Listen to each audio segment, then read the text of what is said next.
ना लड़ाई हुई तो चाहिए तो हम ना होके दे भोला बाबा के आशीर्वाद मिले एगो कोनो गीत गा दो ओकरा बाद एगो छोट भाई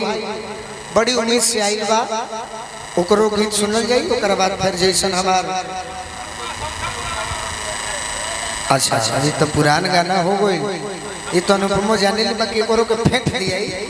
ये कलू जी के गीत हो और उनका गीत अच्छा हमारा लागेला बाकी कबो कबो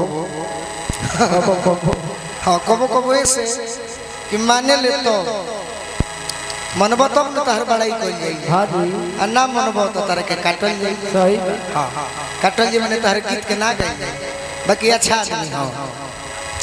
कि घुंघटा उठाओ तो निरनिया हो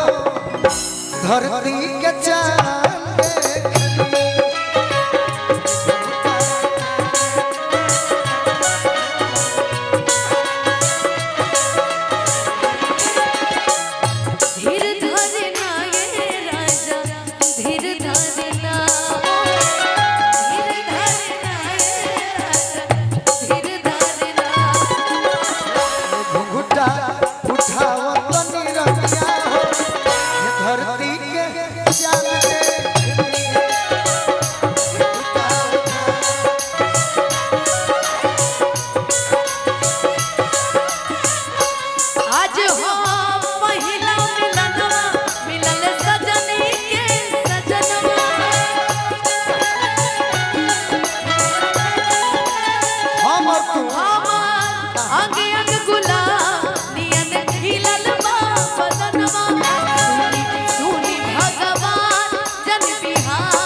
से फन बना दे भोला बाबा यूट्यूब वाले भाई राजा जी के कोरोना में जवान होके दी भाग दूसरा होता है अच्छा हाँ सुनाएंगे एक लाइन जरूर सुनाएंगे बिल्कुल भले चुरा कर कोई गा दे गा दे ओरिजिनल ओरिजिनल होता है कोई बात नहीं लड़की को हतिया रतिया पहिला का हो पहिला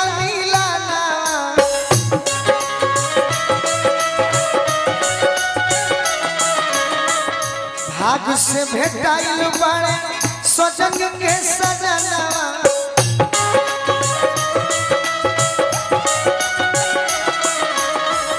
सैया संगे से जिया के सुखा अरे ससुरवा में आज भोगे दो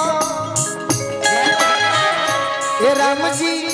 ए राम जी ए राम जी होखे जनी दिहाली भोरावा ए राम जी होखे जनी अरे दिहाली भोरावा काहे की अब बोलो मुए भोरावा राज भोगे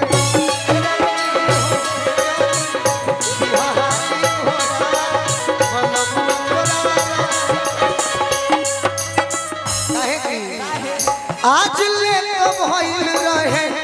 फरके से बतिया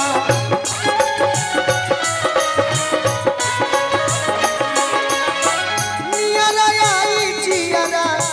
जुड़ाई जाई छतिया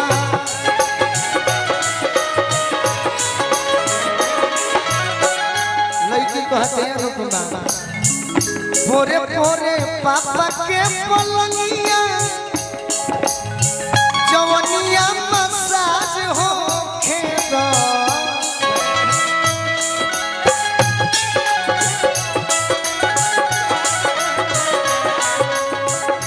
ए राम जी हो खेजन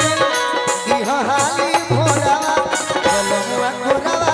राज भोरा दूसरा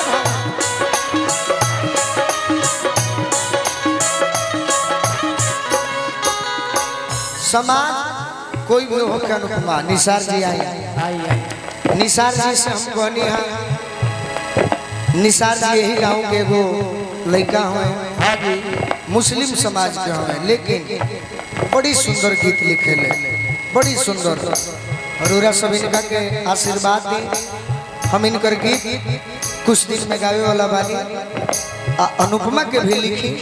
कैसे कि हम चाहता नहीं ऐसे कि अनुपमा के और हमारा के स्टेज से जाना जाला। हम जब से एल्बम गावत नहीं तब से एल्बम में हमारा बड़ी प्रेम मिलता तो हम चाहते नहीं कि हमारा अनुपमा भी एल्बम में भी आगे रहो। ये मेरा योगदान बाकी गीतकार लोग बा लेकिन रार योगदान जरूर चाहिए। बड़ी सुंदर लिखो यार निसार भाई के स्वागत बा। ए राम जी हो खेजनी दी हो हाल भोरवा भोरवा